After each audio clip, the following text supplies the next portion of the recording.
All right. Obviously, I'm having a lot of trouble here with trying to get started with this live. I don't understand why. Um, but, technology is not really my thing. So, whatever. Here I am. I'm live now. So, after like 17 different attempts to stream this video, I don't know what else I can do except for just go ahead and do this thing. So we'll see who else decides to join us here. If there's anyone that's left after this 30-minute fiasco. Is there anyone out there, anyone at all left? Hello, good evening. I'm so glad that somebody has decided to join me this evening. I'm so sorry. I'm not that technology savvy, and the struggle is seriously real. I admit I need help. And you know what? I hear that that's like the first step to, you gotta admit that you have a problem, right? So here I am being translucent, admitting that I have a problem, struggling to get this damn thing going. Oh my gosh. All right. So I'm going to go ahead and real quick, I'm going to share this live video. See if we can bring in some more folks. I'm just going to take a deep breath here. Maybe take off my hat. Decide to stay a while.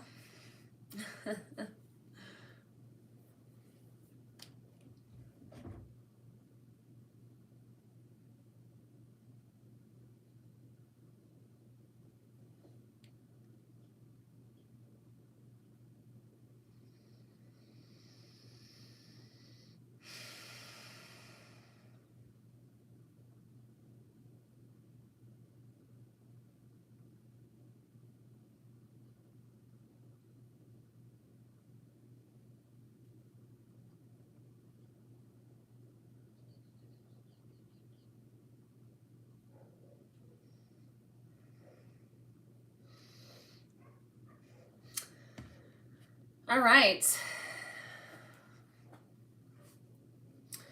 Well, I am going to light this candle. This candle is being lit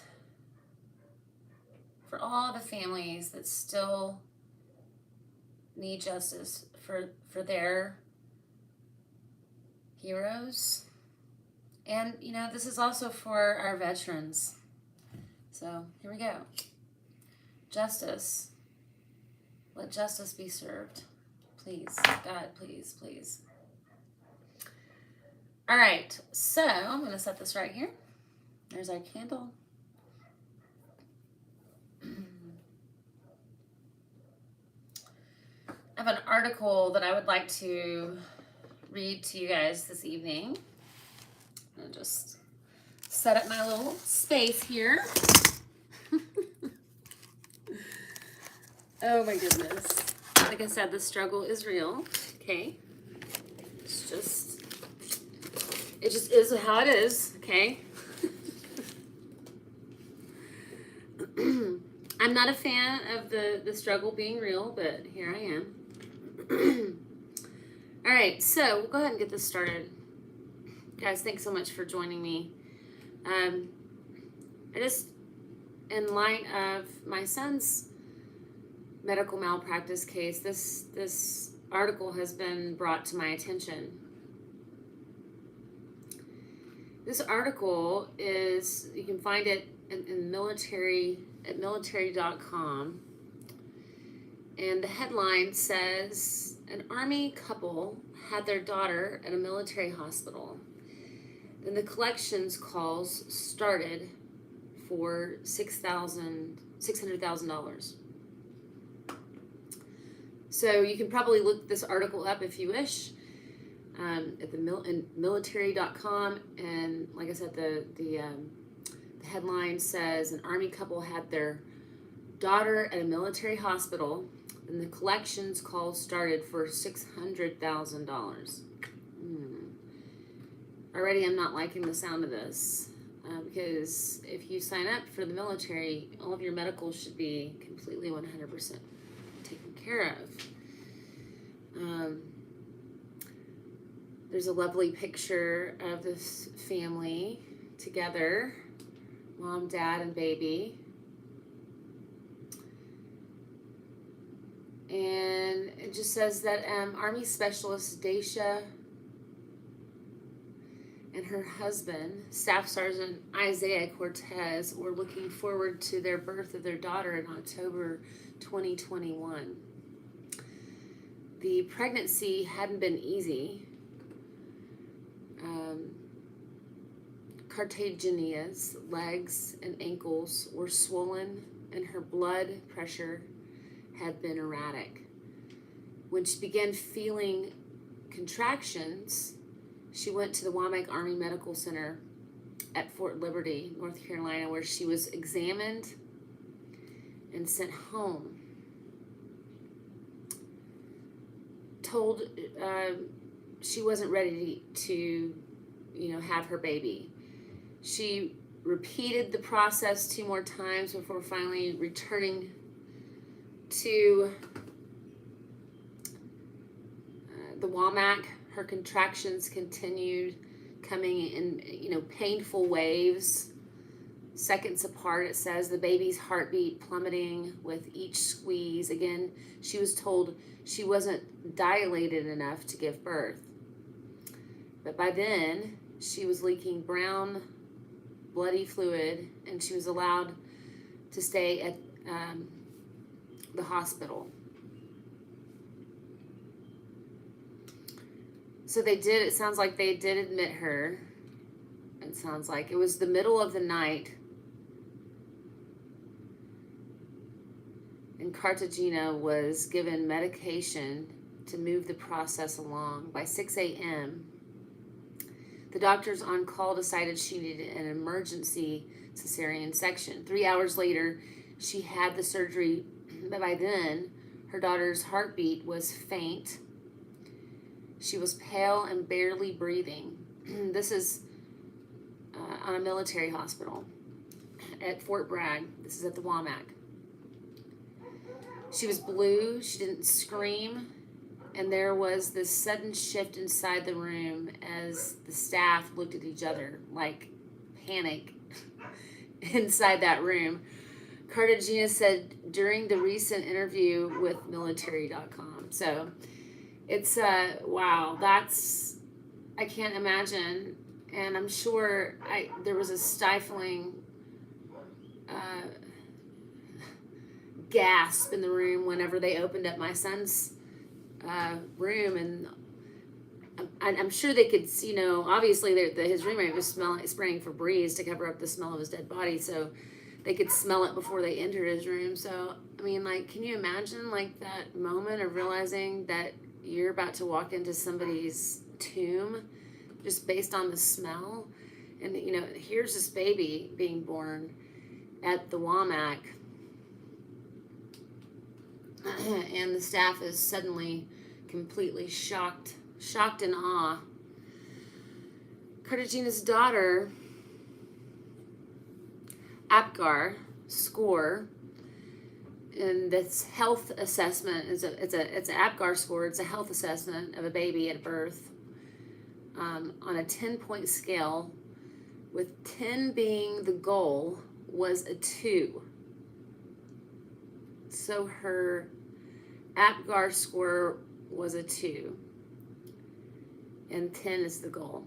The baby Maya was flown by a civilian helicopter to Wake Med in Raleigh, North Carolina, where she was placed on an extracorporeal membrane oxygenation, or ECMO, a process in which the person's blood is removed from their body, scrubbed free of carbon dioxide, and then oxygenated and circulated back through. That sounds extensive.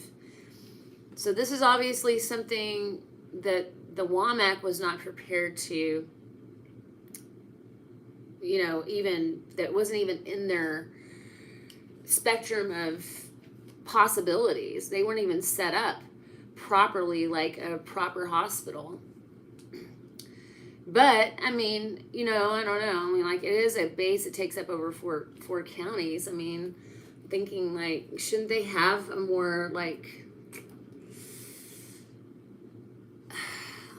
shouldn't they have a hospital that has a lot more, I don't know, imaging and all the, maybe even a little NICU or something. It just seems like maybe there might be other people. But it seems like that, this is the way this is going to go. Well, let me just keep reading. So it had been determined that Maya had inhaled and swallowed meconium, the baby's first bowel movement during labor, which can cause constriction of the airways, respiratory distress, pneumonia, brain damage resulting from an oxygen deficiency, and death. Ugh. Maya's parents believe the problem was tied to the long labor and delayed C-section. Oh. Well, that even seems more egregious, because I'm thinking, wow, what? Okay, hold on.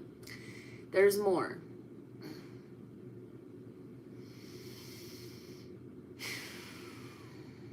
So she has a long labor, and then a delayed C-section. So this baby's in dire stress, and so is the family, the mom, the dad. I mean, what? The baby was transferred to Duke Medical Center, where she spent 2 weeks on the ECMO and 6 weeks total hospitalized. Then the bills, the bills came and says $12,000 for the air ambulance, $61,000 from Wake Medical, $594,000 plus from Duke Health. The dual military couple uses sick call on military health facilities for their own health care and never had seen a medical bill for themselves. They contacted the Defense Enrollment Eligibility Reporting System and the Defense Department's health program, TRICARE, to ensure that Maya was enrolled. They sought help from customer service at WAMAC and legal experts. So they were prepared. They did their work to make sure that everything was supposed to go smoothly, right? Nothing worked. Hey, at least they have their daughter. Thank God. Thank God they have their daughter. But WAMAC is clearly not prepared. They need to be prepared, and they're not. Nothing worked. When the collections letters and calls started coming at home, at work, on the couple's cell phones, Cartagena asked the other Army moms on social media about medical debt, but no one seemed to be facing such enormous bills. In frustration, Cortez turned to Reddit, posting a snapshot of the latest balance he owed Duke, which was like $633,000, $455,081. We've been dealing with TRICARE sick for over a year, trying to get them to pay the medical bills, and they keep giving us the runaround saying that it's been resolved. But a moment later, we get calls from billing telling me authorizations have been denied. Cortez posted, has anyone dealt with this before or known which avenues to take? So this is like, here's a dad, he's just like looking for any kind of help. And what I don't understand is like, why is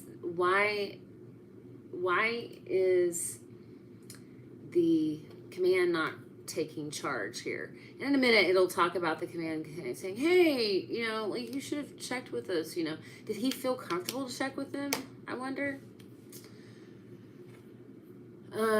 Sometimes I feel, you can feel shut down by your bosses a lot. And I don't know. I'm just out of curiosity. So it says he received a slew of responses and upvotes offering suggestions, advice, and empathy. And then one response from Sergeant Major of the Army, Michael Grinston's public affairs shop, wrote, DM me. Cortez sent a direct message, and within hours he said, magically, everybody wants to help. Well, that's good. Okay. It's kind of like reminds me of whenever I finally had to drop the bomb on Fort Hood when they would not give me Caleb's belongings. And I had to go on Fort Hood and publicly complain on 3-4 and say, hey, because they made a post about COVID, we're going to offer more opportunities for travel now, opening up some, COVID, restrictions and blah, blah, blah. I said, hey, maybe now you'll allow me to have my son's belongings. And like, what? Scratch the record. I also sent them a private message with that information. And I said, if you can bring a washer dryer onto base, why can't you bring me my son's things? That went all the way to the Department of the Army, and I had like one of the head guys from the Casualty Assistance Office contact me, and contact my Casualty Assistance Officer first of all, and they wanted to talk to me about that situation. So yeah, so I did, and wow. Well, that was a meeting for sure. But it sounds like, here they are, kind of covering their bases here in retrospect. Yeah, so within hours, he says, magically everybody wants to help. While Grinston's office does not respond to every plea for assistance or complaint from soldiers on the internet, the enormity of the bill and Cortez's own admission that he had contacted TRICARE and was being told he needed to complete a malpractice claims form with WOMAC before the civilian bills were paid drew Army leadership's attention. Yeah. According to a service member familiar with the proceedings who spoke on the condition of anonymity to discuss internal Army deliberations. Yeah, this is crazy. So, hey, I'm glad that somebody listened up. That's good. It's got to be hard to, net in everyone. More than 100 million American adults, roughly 4 in 10, have outstanding medical bill debt worth more than $195 billion. Not only is carrying excessive medical debt stressful on family members and household budget, it can prevent patients from receiving health services in civilian sectors and ruin credit ratings, making it difficult for those who carry it to qualify for a home or car loan or prevent them from getting an advanced degree, according to a 2022 survey by the Kaiser Family Foundation, a nonprofit that focuses on health issues. Service members, in theory, face less of a risk of medical debt given the health care promised them by the military branches, but the fact that many use some combination of off-base and civilian care can lead them down a path towards debt as well.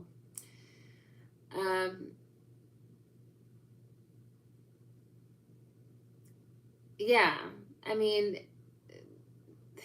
there are certain things, maybe that the TRICARE isn't going to cover, or that, you might have to pay out of pocket a little bit on something. But the risk of having to take care of a sick baby in an emergency situation should not be on the family. That's on the provider, and if you can't provide, then you need to yes, call and ask for extra help, which I'm glad that you can. But that family shouldn't have to pay for your inability to do your job and you not being qualified to do your job. Officials contacted leadership at Fort Liberty and learned that Baby May's case had fallen through the cracks.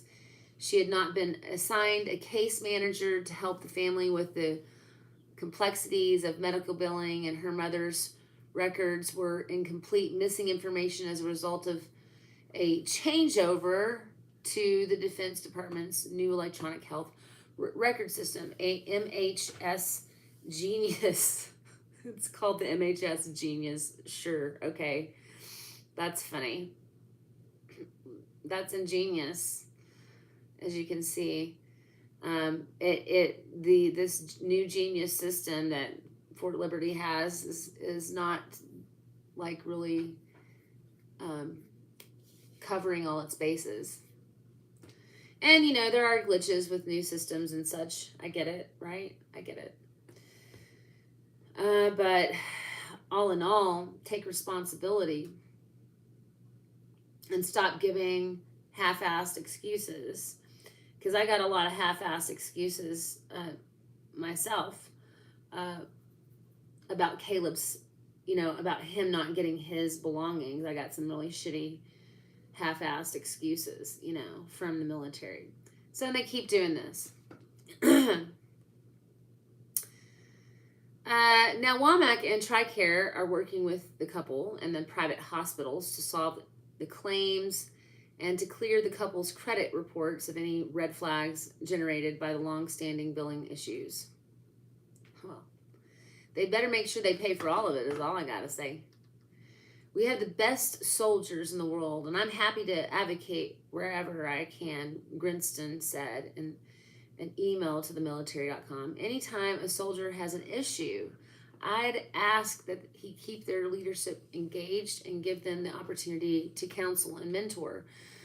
Yes, if you have leadership that can and will counsel and mentor and do it properly. A lot of these folks, they just don't have good leadership skills and they don't really know how to mentor. Those leaders should escalate to the appropriate level on behalf of their soldiers. Absolutely, they should. And that is their responsibility. It's in their creeds. It's what they sign up to live by, right? Military.com contacted the WAMAC press office on Friday to ask about the billing. A public affairs officer on Monday said that the commander was being briefed that afternoon on the case, and they would respond to requests for information following the briefing. On Tuesday, Shannon Lynch, a public affairs specialist with WAMAC, provided the hospital's response. WAMAC Army Medical Center is working with the family and TRICARE to help resolve these issues, Lynch wrote. When pressed to answer specific questions about the case, Lynch cited the law that protects a patient's rights to privacy regarding their health information, the Health Insurance Probability and Accountability Act. Okay, got it. Got it. But you can answer just basic, broad questions that will all put us at ease, don't you think, Lynch? Come on, man. Stop being so lazy.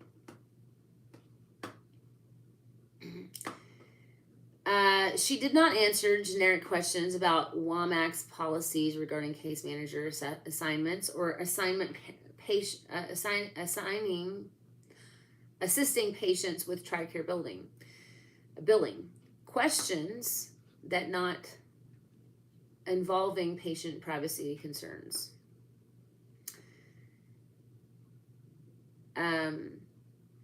So even though they didn't involve patient privacy concerns, she still wouldn't answer these basic questions, and I think that's really stupid. I mean, that's kind of like, simple basic questions that I asked the military, and they handed me back their basic protocol answer, and I'm like, come on, like I can see straight through that. Stop blowing smoke up my ass, Womack. All these darn commanders.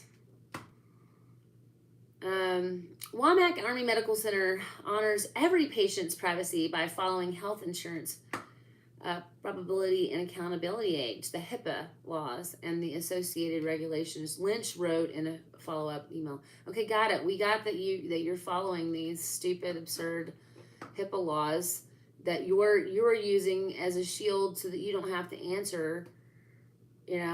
I mean, it's not absurd. HIPAA is not absurd. How he is being used is absurd. Okay, let me be really clear on that. He's using it as a way to protect himself in the WOMAC. A spokesman for Humana, the contractor that manages the TRICARE East region, described the case as complicated situation and requested more time to respond, but not by publication. Of course, it's just hey, we missed the due date, right? On that response, Cartagena believes that her delivery delays were linked to staff shortages in WOMAC's labor and delivery department. Okay, so not very many people available. When changing duty stations to Fort Liberty, she faced difficulties getting an appointment and went 6 weeks without a parental checkup. That's crazy. That is absolutely crazy. When you're pregnant, you need to make sure that you go to, all of your appointments for sure, but your appointments need to be a little bit more intentional there. And I think that's, for the doctor to suggest, I would think, to say, hey, I want to see you back in this many weeks, right?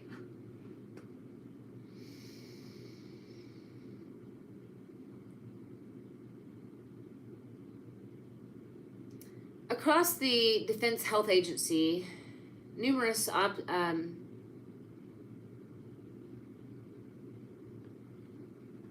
my gosh, numerous units have faced shortages. In April 2022, providers at Camp Lejeune, North Carolina, reported that staff shortages were delaying appointments and pushing patients to civilian medical facilities more than an hour away. And in one case, reported by military.com, a Marine wife went 12 weeks without a parental appointment after moving to Camp Lejeune from Quantico, Virginia. That is ridiculous. And these are young families too, and some of them don't maybe stand up for themselves like they should. They need an advocate. These young moms, these young dads, they're gone for all these training exercises, and bless their hearts, I mean, you get shifted from one place to the next, and you end up, 12 weeks later, you haven't been able to get in to see a doctor, and that can't be on you. That's them. That's got to be them protecting, life. Like, why can't there be more communication on that end? On the shift. Hey, you're about to move to a different place altogether. Let's make sure that you have your next appointment scheduled with this new hospital that you're going to be shifting to in a few weeks. And you get there and they're like, oh, I'm sorry, we don't have any more appointments for another 12 weeks. And you're like, here you are, out to here, about to have a baby. So, I mean, I don't know how far along this young lady was, but 12 weeks is an extensive amount of time to be without, guidance from a doctor on, when you're pregnant. At Naval Hospital, Bremerton in Washington, closure of labor and delivery negatively affected patients, including a service member who miscarried after spending 8 hours in a waiting room at a civilian facility. 8 hours in a waiting room? Are you kidding me? That's at a civilian facility. But I guess they're saying that the hospital closed their labor and delivery down and just said, hey, go to civilian. And this person had to wait 8 hours. How do you do that? How do you do that when you're pregnant? How do you wait until, while you're ready to give a baby, have a baby? You're waiting. That's crazy.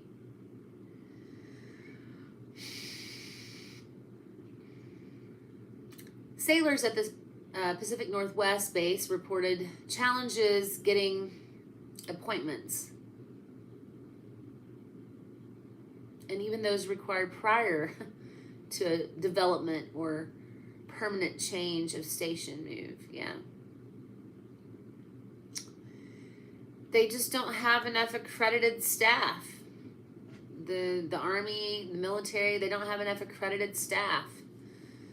And earlier this month, pregnant mothers at Kadena Air Base in Japan were told to plan for delivering their babies at a civilian Japanese hospital or return to the continental United States for their deliveries. While the Defense Health Agency said the hospital diversions were unnecessary, the announcement highlighted the severe acute staffing shortages at Naval Hospital Okinawa, which provides the bulk of medical care to the U.S. service members and their families on the island of Japan. In 2017, Congress gave the Pentagon broad authority to reevaluate and potentially scale back military medical facilities and outsource more care to the communities surrounding bases. I wonder if it's the same thing as them outsourcing and having an independent contractor come on to their base because they don't have enough accredited staff to run their hospitals on these military bases. So they outsource it and then they don't cover it. I understand if they went to a different hospital, okay, then maybe the military wouldn't be liable for what they did. But when that doctor or that nurse is on a military, in a military hospital on a base, wrong. You are wrong about that. You're absolutely incorrect. No. Because you hired that doctor, and that doctor decided to just not give a shit and be negligent or whatever the case may be. I think it's the same thing. I think this doctor probably didn't even give a shit about Caleb, didn't care enough to really even give him the proper care. And then, here Caleb is today, in the ground, in the earth.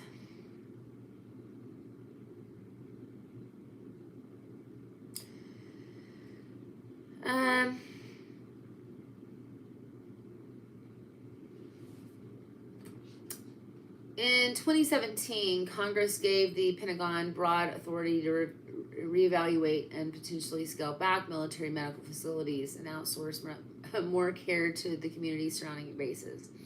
In some areas, such as Bremerton and Okinawa, military leaders have had to rethink the reform efforts. In March, Lester Martinez Lopez, Assistant Secretary of the Defense for Health Affairs, said that Defense Health Agency is working to increase the efficiency of clinics in Japan so that more appointments are available. Okay, that's got to, hopefully, that might be helpful, but do you have accredited staff? That's my question. Who do you have that's accredited? Also, in March, the Navy Secretary Carlos Del Toro said that the service would review downsizing at Naval Hospital Bremerton to ensure that all health services can continue. I want to assure you that I personally have discussed this with the Office of Secretary of Defense, with the Secretary of Defense himself. Del Toro said that during a hearing before the House Appropriations Defense Subcommittee, Cortez and Cartagena said that they're considering filing a claim under the Federal Tort Claims Act for malpractice.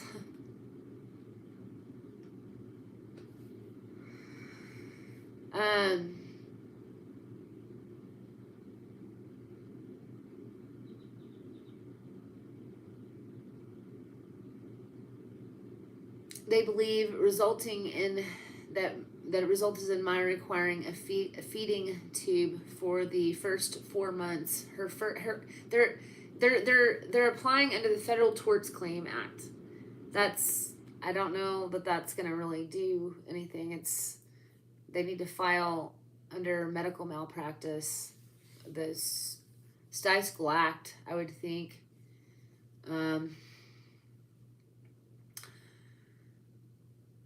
So Cartagena wants some accountability at the hospital, which she said has lost many of her medical records during a changeover to a new electronic medical record system, MHS Genius. Yeah, I still laugh at that it's called the Genius. Womack at one point was saying that my daughter was never born in the hospital. How do you mess that up? I literally had a C-section there, Cartagena said. And now they say I had my C-section on October 6th, which is false because my daughter was born on October the 24th. Nonetheless, the parents said that they are grateful for their Army units, which provided assistance they described as great and so supportive, and feel blessed that the Sergeant Major of the Army's office helped them. And I agree. I think that's wonderful. Are they going to continue? And how is this looking for the rest of our friends out there that are dealing with this sort of thing? Still, they said that they shouldn't have taken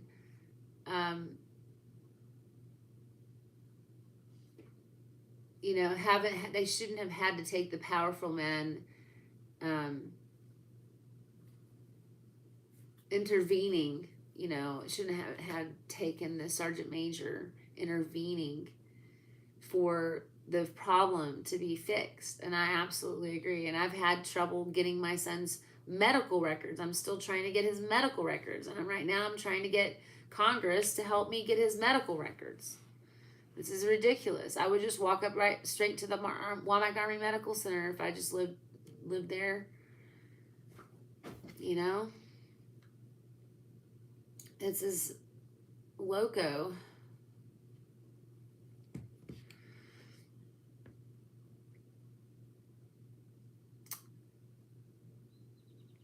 No one at the Womack or base legal ever said, hey, there's an office that you can go to that will help submit a claim for your daughter, Cartagena said. It's really sad. Nearly two, I know, it's like, you know what? To me, that just kind of goes back to what happened with Caleb. Like this just act of human kindness. Like, hey, let me help a sister out. Let me help a brother out, you know? Let me give you the next step, right?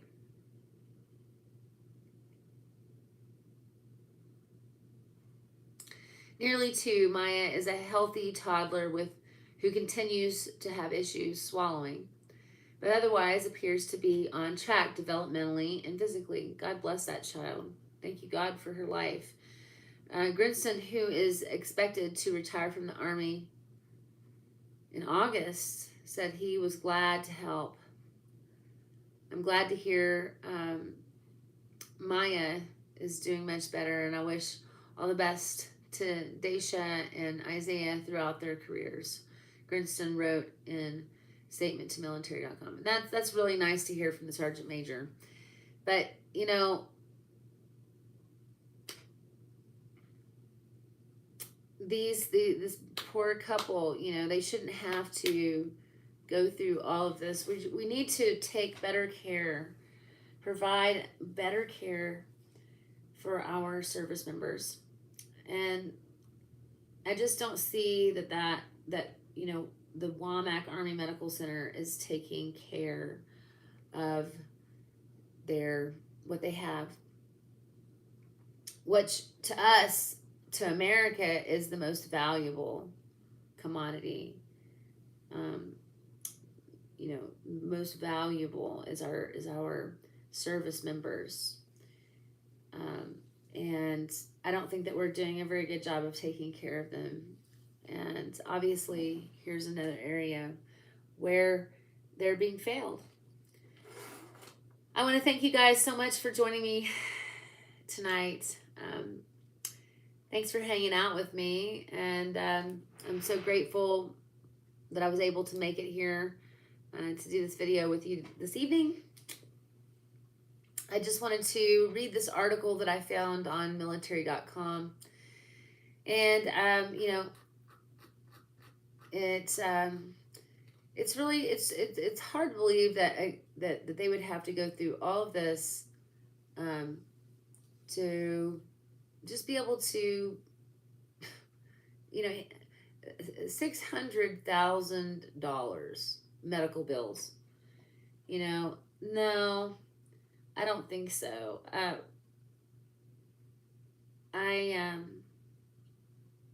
Our service members, they deserve to not have to worry about, you know, if they can afford to have a child, you know, medically. That should be completely off their shoulders. I understand there, you know, if you're gonna have to use a TRICARE card, right, and you're gonna get shifted off to, you know, a civilian hospital, and you're gonna have to use that TRICARE card, whatever. Fine, but then TRICARE should actually be paying. So I'm not sure exactly what happened in this situation and where all the kinks, you know, happened, but. And I'm, like I said earlier, you know, I'm struggling with just getting Caleb's medical records right now from the Womack Army Medical Center. I want all of his imaging, and I'm having to I'm trying to petition our Congress. You know, my congressman has done a lot to help, but then there's others like Congressman Hudson's office over in North Carolina area near Fort Bragg. And I'm like, hey, you know, like, I know that I'm not your constituent. I know that.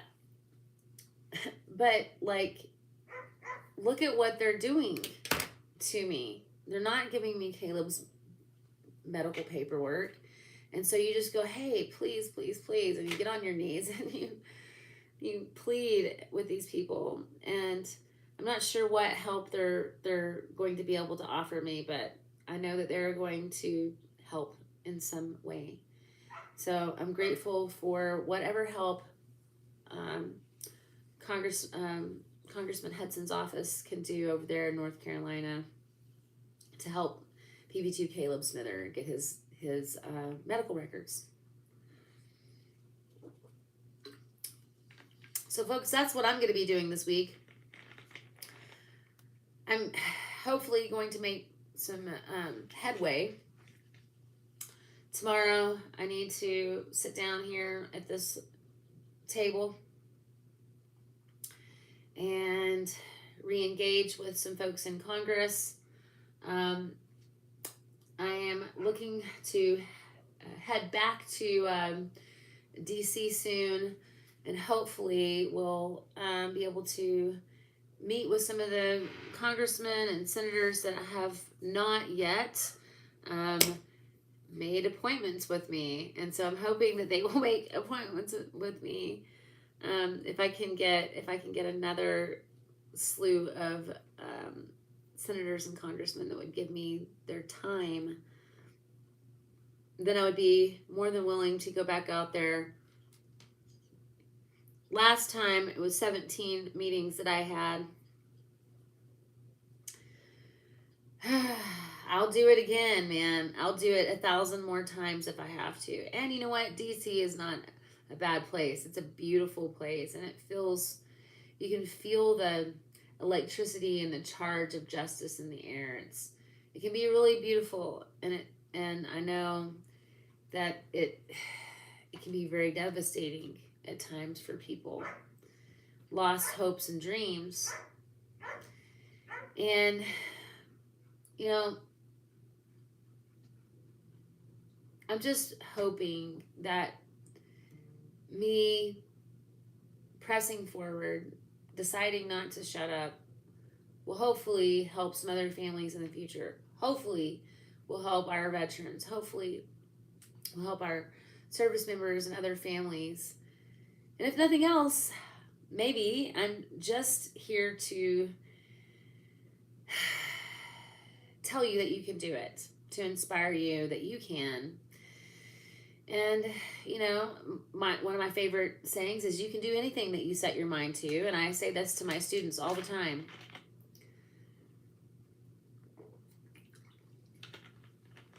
I think it's tragic to sit by and watch other families struggle too and not say anything, to be the only one saying something.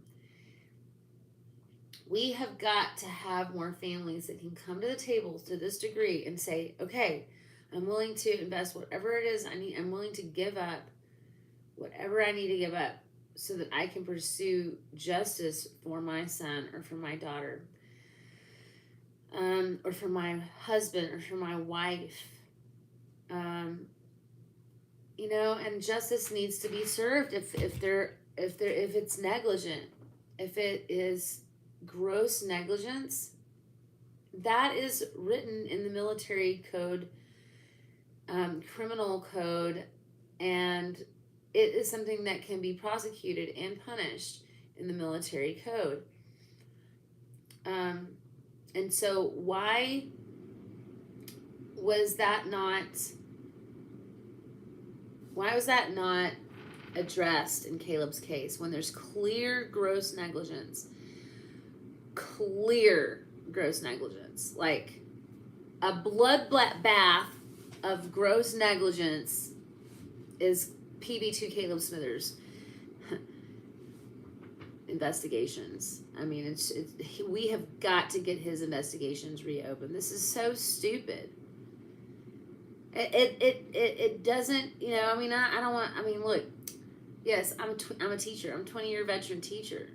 But come on. Anybody can put this together, guys. Like, if you take the time to read and put it together, you can. Red flags everywhere. You know, I mean, there's so many stories. Hey, if you have a question, I might have an answer, so feel free to engage and chat with me. I would love to hear from you. If you have any questions, you have any comments, you want to say something, let me know. If you want to join me for a live, you're welcome to. Come on down. Come on down. Yep. So, I plan on doing these little chats every Sunday evening. And gosh, I had pulled up the time zones and all that a while ago. I'm still learning like how to use all the technology and such, you know. I have a long way to go. But it's 7 o'clock Central, and I think I put it in the notes of the other live videos that I totally failed on. Like I said, I'm learning how to. I'm trying to schedule live videos so that everybody knows when and all that, right?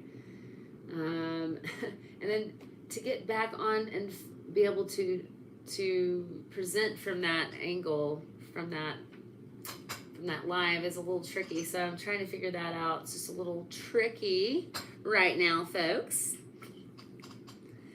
But I bet you I can figure it out at some point. I've got some good friends out there that are going to help me. I know one of his names is TC of the Minnesota Black Robe Regiment. If you don't know about that YouTube channel, you should really check it out. TC's got some really, he's been through a whole lot, and I really respect his view and everything that he's gone through. He's got some wild ideas, but he's got them for a good reason, and I really enjoy listening to what he's got to say. Vet Nation's been really good to us, and there's a lot of other podcasts out there that I appreciate helping us spread this. It takes awareness. It takes education, the light of education. Education is so important, so valuable.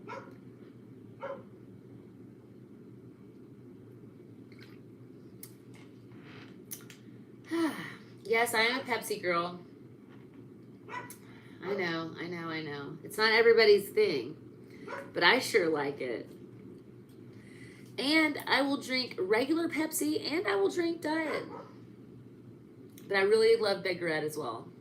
It's big. Me and Big Red, we go way back. Oh man. Hey guys, it's been a pleasure to get to hang out with you this evening. Like I said, I'm going to be coming back next week, next Sunday. Hang out with you guys, say hi. I'm sure I'll have more to share with you on Sunday, and I'll figure out how to make this whole thing happen smoother. I want to make it smooth for you guys so that you can enjoy it better. It's important for me, that you enjoy this podcast. And so I'm learning. I'm an expert teacher, but I'm not an expert podcaster. And so I'm learning all the different tricks. So just a little prayer, a little thought to our military families who have paid the ultimate price by the blood of their hero. Whether they died on American soil or they died in a foreign land. Just a moment for our beloved heroes.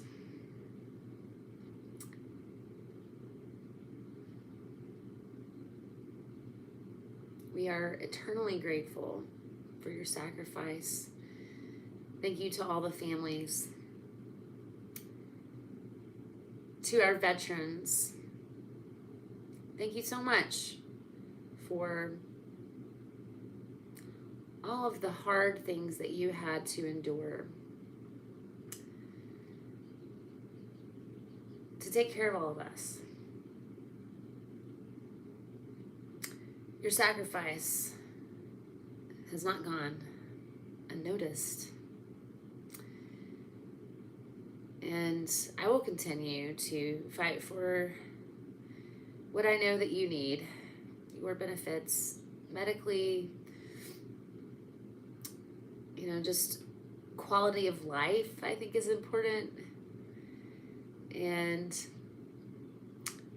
so it's my goal to make sure that all of our service members are safe on their own territory. But it's also my goal to make sure that my veterans are taken care of. I love you guys so, so much. Thanks so much for hanging out and showing up. And like I said, I'll do better learning how to podcast better and provide you guys with more content. And I just want to say I love you, and God bless America. God bless this land that we live. And I really truly say liberty, liberty, liberty, and justice for all. I love you guys. You guys have a great week, and I will see you again next Sunday.